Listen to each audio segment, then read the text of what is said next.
नमस्कार, मैं अंजलि मिश्रा और स्वागत है आपका हमारे चैनल में। आपको बता दें कि महाराष्ट्र में हनुमान चालीसा लाउडस्पीकर के मुद्दे को लेकर लगातार घमासान देखने के लिए मिल रहा है।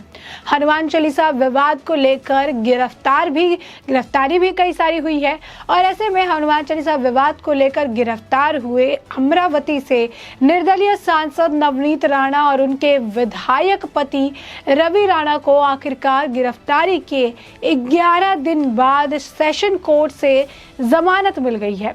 मुंबई सेशन कोर्ट ने इस पूरे मामले की सुनवाई के दौरान कहा कि अमरावती से निर्दलीय सांसद नवनीत राणा और उनके विधायक पति रवि राणा पर राजद्रोह का आरोप गलत है और साबित भी नहीं होता। बता दें कि नवनीत राणा भाईखाल जेल में पिछले 11 दिनों से बंद थे और 12वें दिन उन्हें तबीयत खराब होने की वजह से समय से पहले रिहाई दी गई।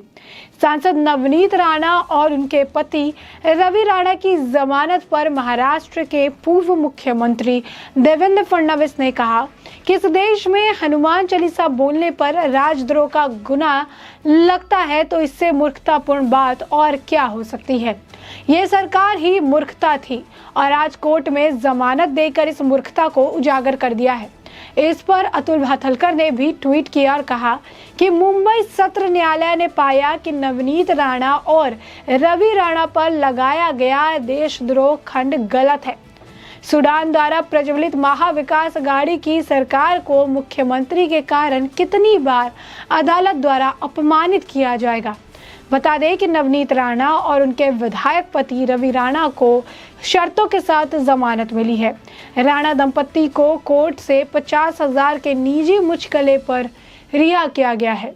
ऐसे में महाराष्ट्र सरकार को भी यह बड़ा झटका है, जिन्होंने बड़ी मुशक्कत के साथ इन्हें जेल भेजने की कार्रवाई जो है वो की थी।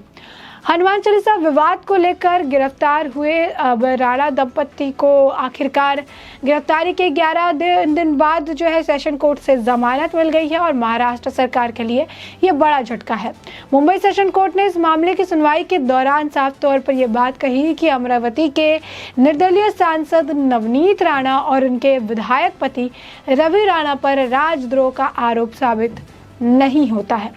वहीं उन्होंने कहा कि पुलिस ने नोटिस के बाद घर से बाहर नहीं निकले राणा दंपत्ति। बता दें कि नवनीत राणा भाईखला जेल में पिछले 11 दिनों से बंद थे और इसके बाद उन्हें 12वें दिन वहां से तबीयत खराब होने की वजह से समय से पहले रिहाई दी गई। नवनीत राणा और उनके विधायक पति रवि राणा के शर्तों के साथ जमानत मिल गई है। राणा दंपत्ति को कोर्ट से 50,000 के निजी मुचलके के बाद रिहाई दी गई है। कोर्ट ने जमानत देते हुए दंपत्ति के लिए कई शर्तें भी रखी। आदेश के मुताबिक राणा दंपत्ति मीडिया से बात नहीं कर सकते, सबूतों के साथ छेड़छाड़ नहीं कर सकते। कोर्ट ने यह भी हिदायत दी कि दंपत्ति दोबारा ऐसा कोई अपराध नहीं करेंगे। इसके अलावा पुलिस उन्हें 24 घंटे पहले नोटिस देगी, जिसके बाद उन्हें पुलिस स्टेशन में अटेंडेंस भी देना होगा। अगर फिर भी वो ऐसा अपराध करते हैं तो उनकी जमानत को रद्द कर दिया जाएगा। अमरावती से सांसद नवनीत राणा और उनके विधायक पति रवि राणा को मुंबई सत्र न्यायालय से जमानत देते हुए बेहद अहम टिप्पणी भी की। अदालत ने कहा कि उन पर लगाई गई राजद्रोह की धारा सरासर गलत है। अदालत ने अपने फैसला सुनाते हुए कहा कि मामले में धारा 124 का इस्तेमाल गलत है, जिससे एक दिन बाद रवि राणा दंपत्ति को जेल से बाहर भेजा गया। अदालत ने इस फैसले के बाद राज्य सरकार या फिर से उंगली उठाना शुरू हो चुकी है। न सिर्फ सरकार बल्कि मुंबई पुलिस पर भी सवाल उठाए जा सकते हैं। इससे पहले भी राज्य की प्रमुख विपक्षी पार्टी बीजेपी दिवंगत अभिनेता सुशांत सिंह मौत के मामले में मुंबई पुलिस की कार्यशैली पर जमकर निशाना साध चुकी है। बीजेपी की तरफ से अक्सर ये आरोप लगता जाता है कि महाविकास अघाड़ी सरकार पुलिस का अपने फायदे के लिए दुरुपयोग कर रही है। अब यह अटकलें भी लगाई जा रही है कि अदालत के इन टिप्पणियों के बाद राज्य में एक बार फिर से सत्ता पक्ष बनाम विपक्ष की लड़ाई शुरू हो सकती है। अदालत जमानत देते हुए राणा दंपत्ति पर 3 शर्तें लगाई, जिसमें प्रमुख शर्त यह थी कि मीडिया से वो बात नहीं कर सकते। हालांकि अदालत की टिप्पणी के बाद राणा दंपत्ति का अगला कदम क्या होगा, इस पर अब सबकी निगाहें टिकी हुई है। फिलहाल इस बात की भी संभावना जताई जा रही है कि राणा दंपत्ति इस संदर्भ में ऊपरी अदालत या फिर केंद्र सरकार के पास अपनी शिकायत दर्ज करवा सकता है। बता दें कि शनिवार के दिन यानी कल रवि राणा दिल्ली जाने वाले हैं, जहां पर बीजेपी के बड़े नेताओं से वो मुलाकात भी करेंगे। मुंबई सत्र न्यायालय के न्यायाधीश रोकड़े के मुताबिक सर्वोच्च न्यायालय में राजद्रोह की धारा का दुरुपयोग और गैर इस्तेमाल करने का आरोप किया गया था। संविधान के जानकारों के मुताबिक आज़ादी मिलने के बाद संविधान ने देश के नागरिकों को कुछ मूलभूत अधिकार दिया था। ऐसे में उन अधिकारों पर राजद्रोह की धारा की वजह से अतिक्रमण किया जा रहा है। कई जगहों पर केंद्र और कई राज्य की तरफ से इस धारा का गैर इस्तेमाल किया जा रहा है। उज्ज्वल निकम ने कहा कि सुप्रीम कोर्ट का ये भी कहना है कि अपने खिलाफ उठने वाली आवाज़ को दबाने के लिए अब इस धारा का इस्तेमाल करना बिल्कुल गलत है। यही नहीं, बेल मिलने के बाद किरीट सोमैया ने भी नवनीत राणा से लीलावती अस्पताल में मुलाकात की और इस बात की जानकारी वो अपने ट्वीट के जरिए देते रहे। उन्होंने पहले ट्वीट करके बताया कि वो नवनीत राणा से मुलाकात करने के लिए लीलावती अस्पताल जाने वाले हैं।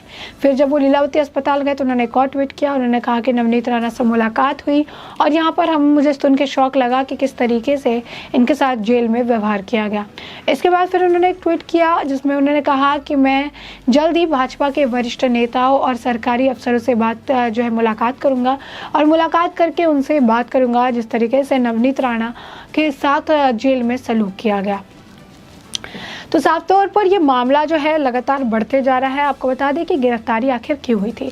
दरअसल इन राणा दंपत्ति ने महाराष्ट्र के मुख्यमंत्री उद्धव ठाकरे के घर मातोश्री के बाहर हनुमान चालीसा पढ़ने का ऐलान है वो किया था।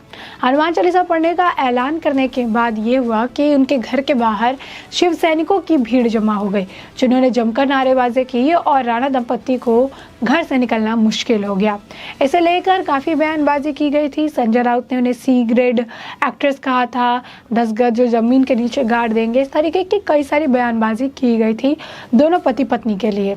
और इसके बाद जैसा कि देखा जा सकता है कि महाराष्ट्र में या मुंबई में जो कानून है वो इनके अंदर आता है और इस कानून का ये भरपूर इस्तेमाल करते नजर आते हैं। तो इस कानून का इस्तेमाल करके उन्होंने राणा दंपत्ति की आवाज़ को दबाने की कोशिश की और राणा दंपत्ति की गिरफ्तारी हो गई, जिसके बाद वो कई दिनों तक जेल में थे। बीच में ये बात भी सामने आई कि राणा दंपत्ति की वजह से नवनीत राणा के जाति सूचक शब्दों का इस्तेमाल किया गया, नवनीत राणा को गलत शब्द बोले गए, उन्हें पानी नहीं पीने दिया गया, उन्हें टॉयलेट नहीं जाने दिया गया।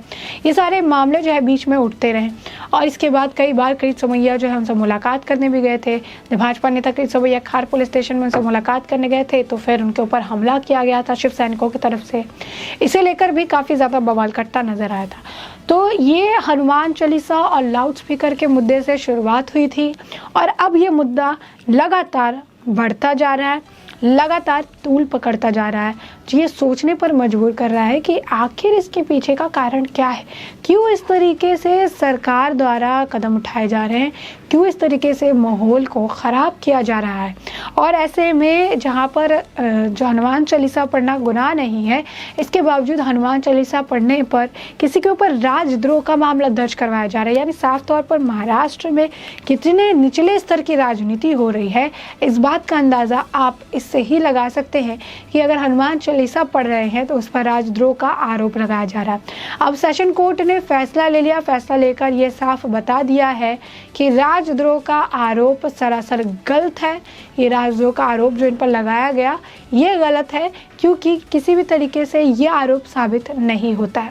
अब सभी की निगाहें इस पर टिकी हुई है कि नवनीत राणा और उनके पति रवि राणा इस पूरे मामले को लेकर क्या करते हैं। जो उन पर गलत आरोप लगाया गया और उनके साथ जो गलत ट्रीटमेंट किया गया उसे लेकर आगे क्या कार्रवाई वो एक्सपेक्ट करते हैं। क्या हाई कोर्ट का दरवाज़ा खटखटाते हैं, सुप्रीम कोर्ट का दरवाज़ा खटखटाते हैं और इसे लेकर और बातें बढ़ाते हैं। वहीं आपको बता दें कि नवनीत राणा के पति रवि राणा कल भाजपा के वरिष्ठ नेताओं से मुलाकात करने भी जा रहे हैं। अब ऐसे में ये मुद्दा क्या होने वाला है, क्या इस गिरफ्तारी से जुड़े हुए मामले को लेकर डिस्कशन होगा, जिस तरीके से उन पर गलत आरोप लगाए गए उसे लेकर डिस्कशन होगा, ये तो आने वाले वक्त के साथ ही साफ हो पाएगा।